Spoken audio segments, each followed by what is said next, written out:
सावळे. किती गोड आहे त्याचं रूप. सावळा सुकुमार जैसा कर्दळीचा गाभा, जैसा कर्दळीचा गाभा. जय हो सावळा सुकुमार जैसा कर्दळीचा गाभा.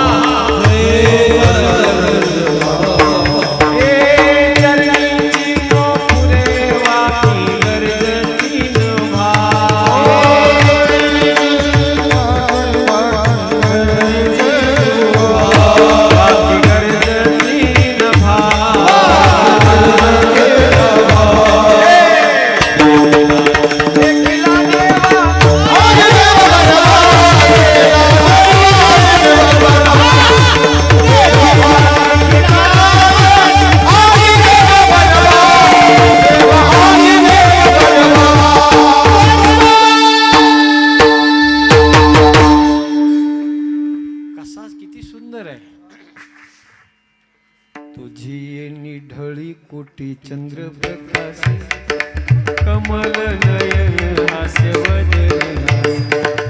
हालकारे कृष्ण डोलकारे, हो हालकारे कृष्ण डोलकारे, हालकारे कृष्ण डोलकारे. घडिये घडिये घडिये रोज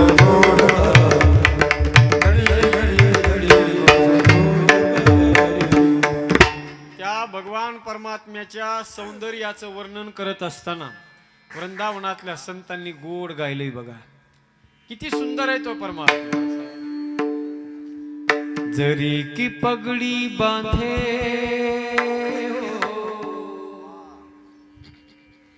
जरी की पगडी बांधे, सुंदर आंखों वाला. कितना सुंदर बाके बिहारी, कितना लागे प्यारा. जरी की पगड़ी बांधे, सुंदर आंखों वाला. कितना सुंदर बाके बिहारी, कितना लागे प्यारा. प्यारा हो, प्यारा हो.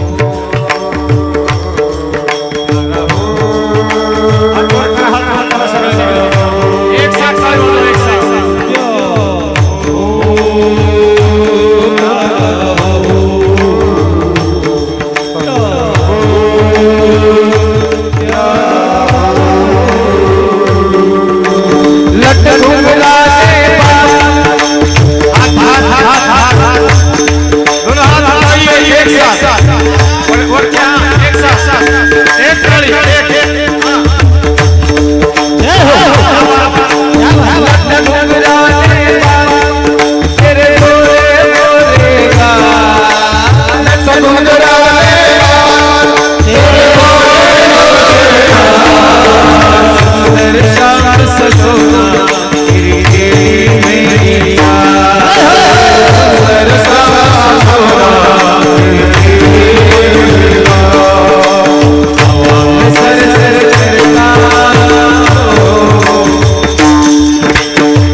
ब्रज में मलता, बल घुटने पे चलता.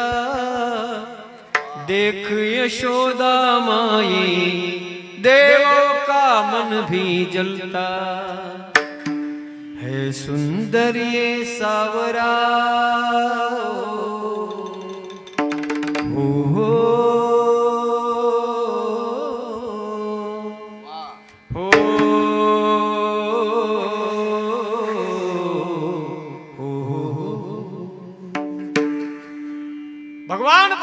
परमात्म्याचं रूप इतकं सुंदर आहे सज्जन हो, त्याला जर बघायचं असेल ना तुम्हाला तर डायरेक्ट तो त्याच्या मूर्तीच्या रूपानं नाही दिसणार. त्याला जर पाहायचं असेल ना तर नजर शुद्ध करा, जगातल्या सुंदर नजाऱ्याकडे पाहिलं तरी तुम्हाला त्याची अनुभूती होईल. ऐका, भारत आणि पाकिस्तानची फाळणी झाली नव्हती. लक्ष देऊन ऐका. एकदा का तुमची नजर पवित्र आणि शुद्ध झाली ना तर तुम्हाला सगळीकडे तोच दिसणार. भारत पाकिस्तानची फाळणी झाली नव्हती. पाकिस्तानचं लाहोर शहर भारताचा अविभाज्य घटक होतं. त्या लाहोरच्या युनिव्हर्सिटीमध्ये प्रोफेसर म्हणून ड्युटी करणारा एक शिक्षक, नाव होतं त्याचं प्रोफेसर तीर्थराम. सज्जना हो, एक दिवस असाच कीर्तनात येऊन बसला, सत्संगात आला आणि सत्संग इतका त्याच्या अंतकरणाला लागला, त्याला कळालं जीवनाचा खरा अर्थ त्याच्यात कळाला.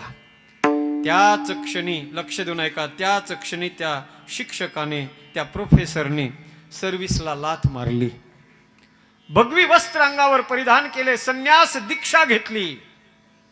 अल्प काळामध्ये, कमी दिवसामध्ये नजर शुद्ध झाली. प्रत्येक सुंदर वस्तूमध्ये त्याला भगवान परमात्म्याचं रूप दिसायला लागलं. ऐका, संन्यासी साधू, संन्यासी महात्मा आहे, पण त्या संन्याशाला गजब असा एक छंद जडला, ऐकल्यावर तुमचे कान टवकरतील. ऐका, तो संन्यासी साधू रोज तमाशा बघायला जाऊ लागला. तमाशामध्ये नाचणाऱ्या बाईच्या नृत्याकडे, तिच्या रूपाकडे, तिच्या स्वरूपाकडे त्या साधूने, त्या संन्याशानं तासन तास बघत बसावं. एक दिवस त्याच्या मनात इच्छा निर्माण झाली, आज प्रत्यक्षात त्या बाईला मला भेटायचंय. तिचा शो समाप्त झाला, लोक उठले, आपल्या आपल्या मार्गाने निघून गेले. महात्मा गेटवर येऊन तिची वाट बघत होता. तेवढ्यात तिकडून ती आली. जशी बाई आली, महात्मा तिच्याकडे नखशिखांत पाहू लागला. महात्मा आपल्याकडे पाहतो हे तिच्या लक्षात आल्यावर तिच्या तोंडातून शब्द निघले. ती बाई त्या महात्म्याला म्हणते, ओ साधू महाराज, अरे साधू, आप जैसे साधु, आप जैसे सन्यासी को किसी पराई नारी की ओर टकटकी लगा के देखना अच्छा नहीं लगता. आप साधु हो, आप सन्यासी हो, और आपको पता है इस सुंदर शरीर को, इस सुंदर रूप को देखने की सजा क्या है. अरे साधु महाराज, जो भी इस सुंदर रूप की ओर देखते हैं वो आईने में अपना सर कलम देखते हैं. साधून अत्यंत सुंदर उत्तर दिलं. सज्जन हो, लक्ष द्या. साधू त्या बाईला म्हणतो की हे नृत्यांगना, अरे ना मुझे तुम्हारे इस सुंदर रूप की जरूरत है, ना मुझे तुम्हारे इस खूबसूरत हुस्न की जरूरत है. मैं तो तुम्हारी ओर टकटकी लगा के इसलिए देख रहा हूं कि तुम्हारा ये इतना सुंदर रूप जिसने बनाया है वो बनाने वाला मेरा परमात्मा कितना सुंदर होगा. तुला ज्यानं बनवलंय तो परमात्मा किती सुंदर असेल. तुझ में रब दिखता है यारा, मैं क्या करूं. नजर शुद्ध झाली, पवित्र झाली ना सज्जन हो, सगळीकडे परमात्मा दिसतो. ऐका, नजर बदलणं गरजेचं आहे. थोडंसं अध्यात्माच्या नजरेकडे या. आपल्या डोळ्याला ती सवय लागू द्या. कायमस्वरूपी मनाला आणि डोळ्याला निगेटिव्हिटीच्या दिशेने नेऊ नका. त्याला पॉझिटिव्ह बनवा. हळूहळू त्याला कीर्तनाकडे वळवा. आणि एकदा का त्याला गोडी लागली ना की अशी अवस्था होईल. आता कोठे वेळ आहे, कीर्तन ऐकणं हे सुद्धा वेळ आहे. सज्जन हो, लक्षात घ्या.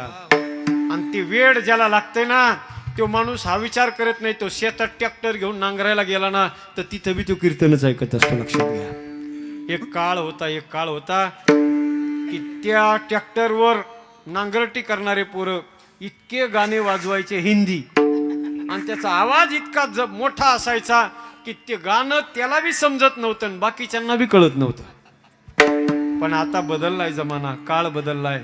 आज आमच्या सुनील महाराज असतील, कैलास महाराज असतील, संपत महाराज असतील, अरे या चांगल्या महाराष्ट्रातल्या नामांकित लोकांचं गायन त्या ट्रॅक्टरवर लोक ऐकतात. महाराष्ट्रातल्या फेमस कीर्तनकाराची कीर्तनं लोक त्या ट्रॅक्टरवर ऐकतात. मला वाटतं हे परिवर्तन आहे. लोक म्हणतात लाखो रुपये खर्च करून मिळतं काय सप्ताहामध्ये. मी हेच सांगेल सज्जन हो, मेथा ग्रामस्थ मंडळीचे पैसे जास्त झालेत म्हणून त्यांनी उधळपट्टी लावलेली आहे, हे डोक्यातून काढून टाका.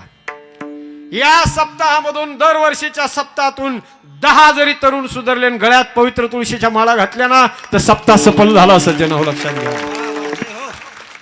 याच्यासाठी गरज आहे सप्ताहाची. अरे एक पोरगा आज गावातला पखवाज वादक झालाय तर या मेथा गावाचं भूषण म्हणून पत्रिकेवर नाव टाकलंय ग्रामस्थ मंडळीने. आपण सुद्धा या गावाचं भूषण बनलो पाहिजे. ज्या मातीत आपण जन्माला आलो ना त्या मातीचं ऋण अदा करणं, तिचं कर्ज चुकवणं हे आपलं कर्तव्य असतं. म्हणून बदलणं गरजेचं आहे. सिर्फ हंगामा खड़ा करना मेरा मकसद नहीं है, मेरी कोशिश है कि ये सूरत बदलनी चाहिए. आज बदल झाला पाहिजे, माणसं अध्यात्माकडे आले पाहिजे सज्जन हो. आता येत असताना काही त्या जालन्याच्या भागामध्ये तिथं बंदोबस्त होता. पोलीस लोक तिथं, आम्ही थोडंसं आमचे मित्र येणार म्हणून बसलोत तर त्यावेळेला ते पोलीस लोक सुद्धा इतके पॉझिटिव्ह, कपाळाला गंध लावलेले, तिलक लावलेले आणि आदरानं आमच्यासोबत, माझ्यासोबत त्यांनी सेल्फी घेतला. मला वाटतं सज्जन हो हे बदलत्या महाराष्ट्राचं चित्र आहे सज्जन हो. साधूच्या परंपरेचा, संत परंपरेचा आदर आपल्याद्वारे केला गेला पाहिजे. ऐका, हे सगळं मी याच्यासाठी सांगितलं की या सगळ्या गोष्टीचा करता धरता परमात्मा आहे. हे सगळं आपण निमित्त आहेत. आपण हे सगळं त्यानं बनवलेले चित्र आहेत. बाहेरी नटी छायाचित्रे 84 लक्ष. याला बनवणारा कारण कोणतं? परमात्मा आहे. ऐका, या जगात कोणतंच असं कार्य नाही ज्याला कारण नाही. झालाय आपला टाइम.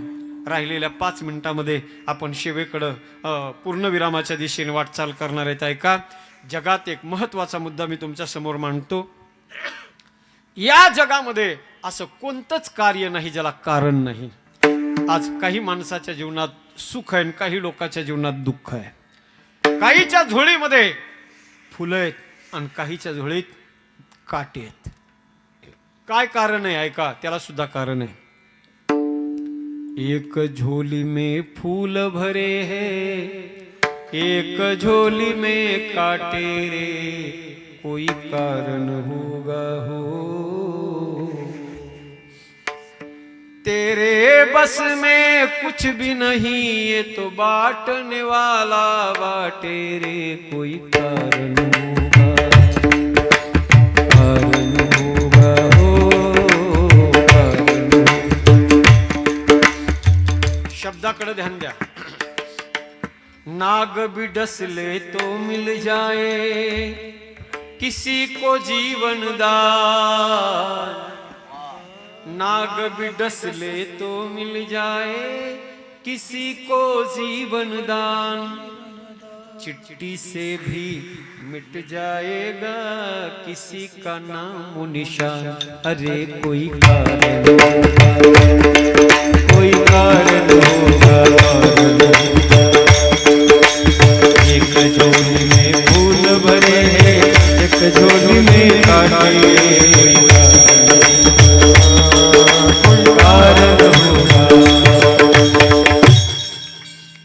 जीवनात सुख कारणाशिवाय येत नाही, जीवनात दुःख सुद्धा कारण असल्याशिवाय येत नाही.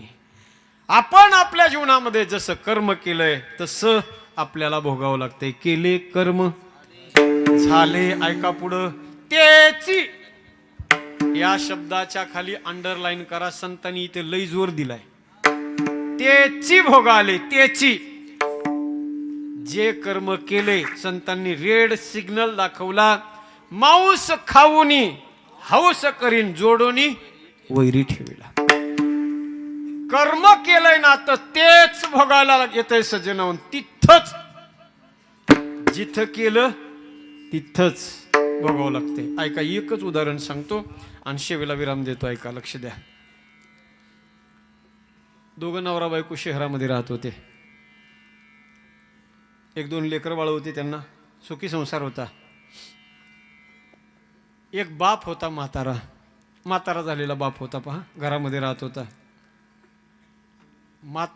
जीवनामध्ये म्हातारपण येणं हे फार वाईट काम आहे बघा.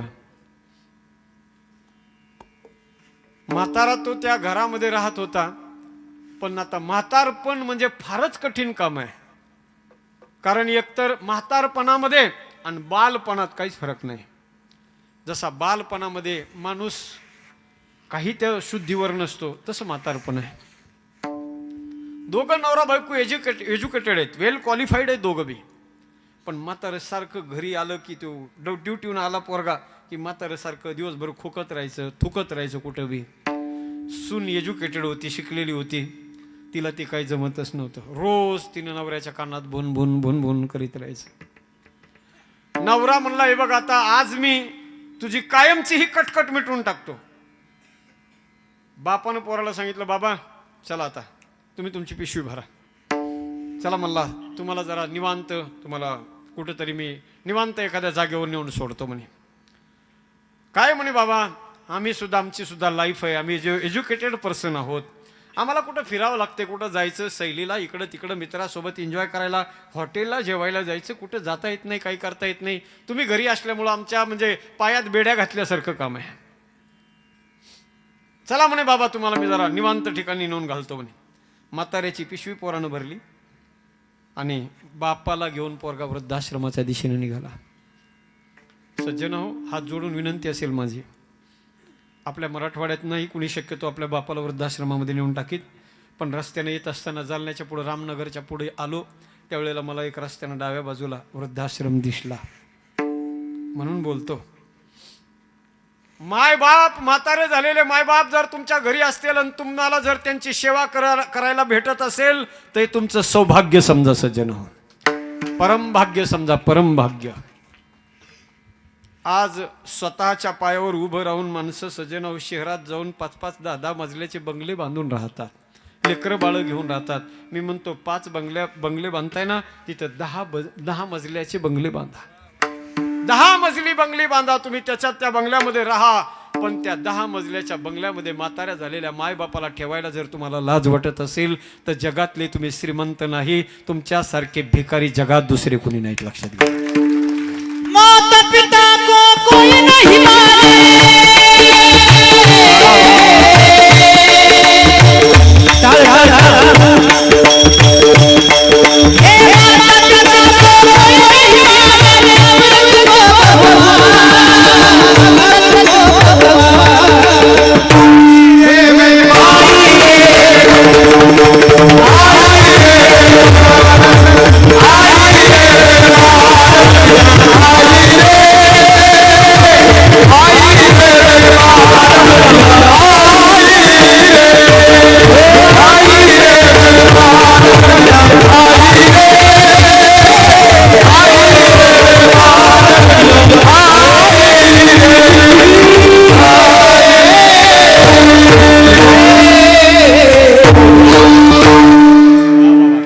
सगळ्यांनी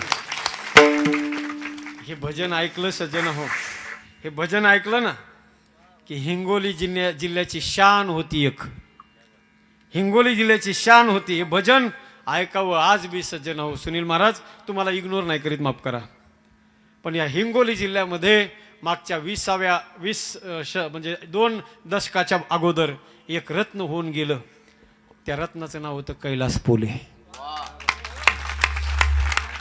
ते आवाज ऐकायचा आणि हे जे भजन आहे ना, हे त्या महात्म्याच्या मुखातून ऐकायचं सज्जनो. माणसं भगवान परमात्म्याने काही स्पेशल पाठवलेले असते, ते जास्त दिवस राहत नाहीत, थोड्या दिवसात येते तर असा खलबलाच करून जाते, क्रांती करून जाते सज्जनो. हे मला वाटतं कीर्तनामध्ये उंच म्हणण्याची जी परंपरा आहे ना, नुसता आवाज उंच जाऊन उपयोग नाही. काही माणसांचं उंच स्वर लावतेत पण ते ऐकायला गोड लागत नाही.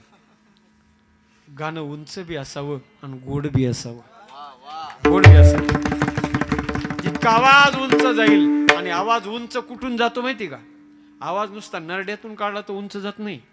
नुसता आवाज नरड्यातून काढला तर उंच जाईल, पण त्याला गोडवा येत नाही.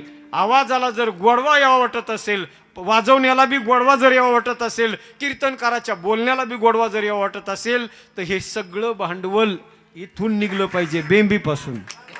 आणि बेंबीपासून, नाभीपासून निघलं पाहिजे, आणि ते आपल्या स्वतःच्या हृदयाला स्पर्श करून जेव्हा ती कंठातून बाहेर पडतं ना, तेव्हा लोकांच्या हृदयापर्यंत पोहोचतं. ते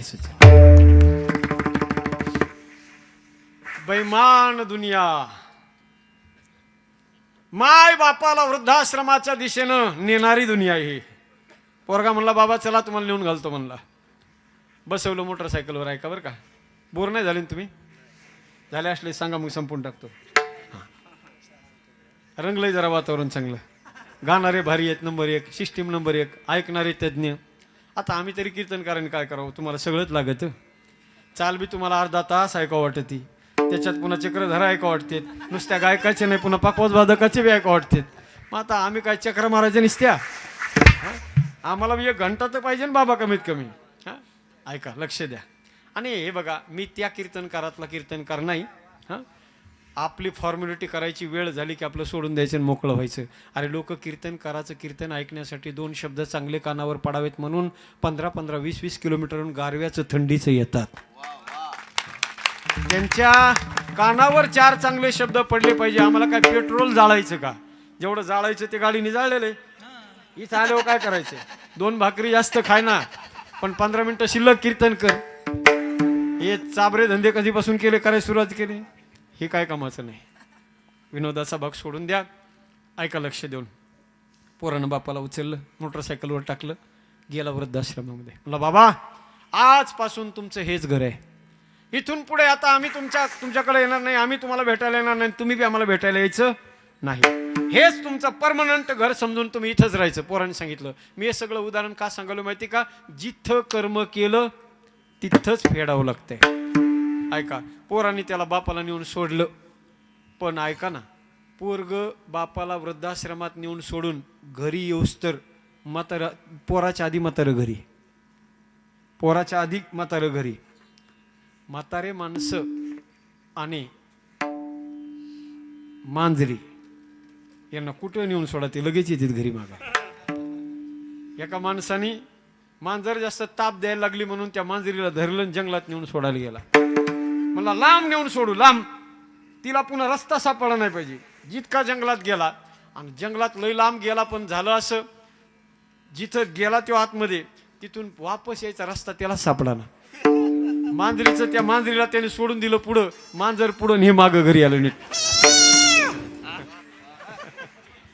वा, कीर्तनातली मांजर आहे ही. संग एक कोणती मांजर म्हणते त्याला? हायब्रिड आहे, ते हायब्रिड आहे. ऐका, पोराने त्या बापाला नेऊन सोडलं होतं, आला बाप घरी आला. ऐका, पुन्हा 4-5 दिवसानं त्या बायकोची कटकट सारखी सुरू झाली. आणि पोरग म्हणलं, आता बायकोला सांगितलं, त्या नवऱ्यानं म्हणलं आता एक काम करतो, या म्हाताऱ्याला नाही तर जवळपास कुठं सोडित नाही, आता इतकं लांब नेऊन सोडतो, पुन्हा त्याला वापस येता झालं नाही पाहिजे, काशीला नेऊन सोडतो म्हणला तिकडंच. आणि नेतो, काशीला नेतो, आणि तिकडंच गंगेत ढकलून देतो. ठरलं दोघांचं, नवरा बायकोचं. बायको म्हणली, माय किती चांगलेत हो तुम्ही, माझा ताण कमी करायला तुम्ही, खरंच तुम्ही एवढे चांगलेत, तुम्हाला हे अगोदरपासून का नसन सुचलं? बायको म्हणते, बरं म्हणे आता लवकर न्या म्हाताऱ्याला. म्हाताऱ्याला बाप पोराने सांगितलं, बाबा चला म्हणे तुम्हाला काशीला न्यायचे. बाप म्हणला, हे कधी नीट बोलत नव्हतं, शिवाय द्यायचं रोज सकाळ संध्याकाळ, आज काशीला नेले, उलटी गंगा कसं काय व्हायला लागली? पण आता पोरानं सांगितलं म्हणे, आता चला तुम्हाला काशीला दाखवून आणतो म्हणे, काशीचं दर्शन घडवून आणतो, चला म्हणे तुम्ही. बापाला आनंद वाटला, पोरग मला काशीला न्यायला लागले. थांब म्हणला, माझी मी पिशवी भरतो. ते म्हणला, आता पिशवी भरू नका, तसंच चला. पोराला माहिती होतं पिशवी कोणाची भरावं लागते माहिती का? त्याला वापस आणायची, त्याची याला वापसच आणायचं नव्हतं. मला आता पिशवी, पण तरी भरले. म्हाताऱ्याने 4-2 कपडे त्याच्यात टाकले, गेले दोघं बापले रेल्वेने. काशीमध्ये पोहोचले. मध्यरात्रीच्या वेळेला काशीत पोहोचले. तिथं गेल्यावर म्हाताऱ्याला वाटलं एखादी धर्मशाळा बघन पोरग, आणि तिथं गेल्यावर आपल्याला राहण्याची व्यवस्था होईल. तिथं गेल्या पोरग म्हणलं, चला म्हणे बाबा आपल्याला आता आंघोळीला जायचंय, तीर्थाचं आंघोळ, तीर्थाचं स्नान घडलं पाहिजे म्हणे काशीचं आपल्याला. दोघं बाप लेकं गेले काशीला. बाप म्हणला, अरे आपण सकाळी जाऊ, सकाळी स्नान केलं पाहिजे, दिवस निघल्यावर स्नान केलेलं चांगलं असतं, पुण्य असते. तो म्हणला, नाही सकाळी लय गर्दी असते, आताच दर्शन करू, आपण आपलं आंघोळ करून येऊ. दोघं त्या बापाला पटवलं, पोरांनी नेलं त्या गंगेच्या घाटावर. काशीमध्ये दशाश्वमेध नावाचा घाट आहे. त्या घाटावरती तर त्या पोराने बापाला नेलं, दोघांनी कपडे काढले. पण ते कपडे काढल्यानंतर पोरगा बापाला म्हणू लागला, चला मध्ये चला.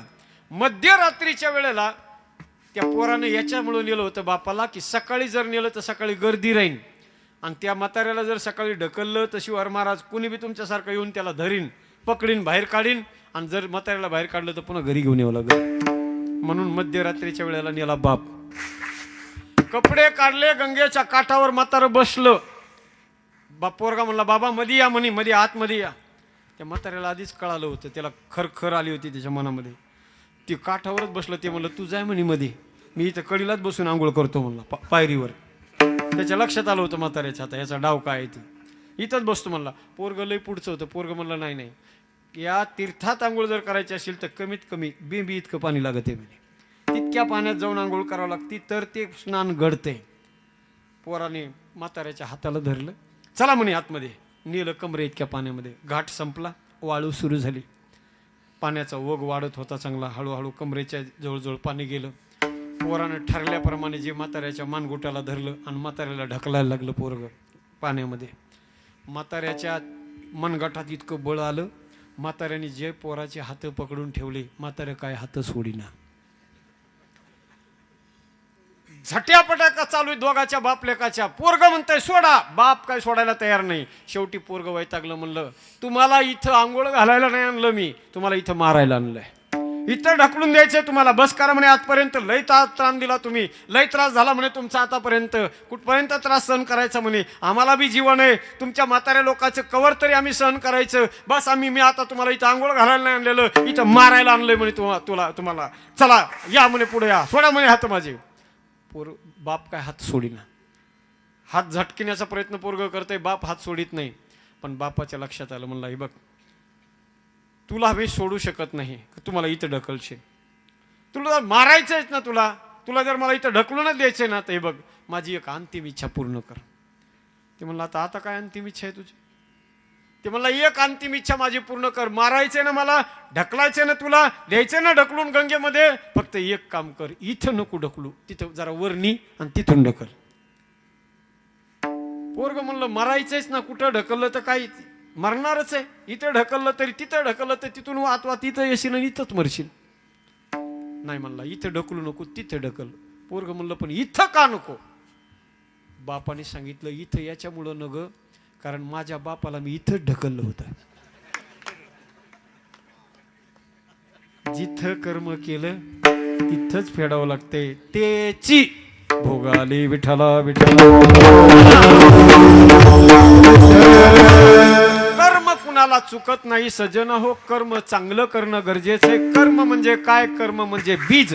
ते जर चांगलं असेल, पवित्र असेल, शुद्ध असेल तर तुकोबाराय म्हणतात त्याचं एक नाही अनेक फळं मिळतील. अभंगाचं पहिलं शुद्ध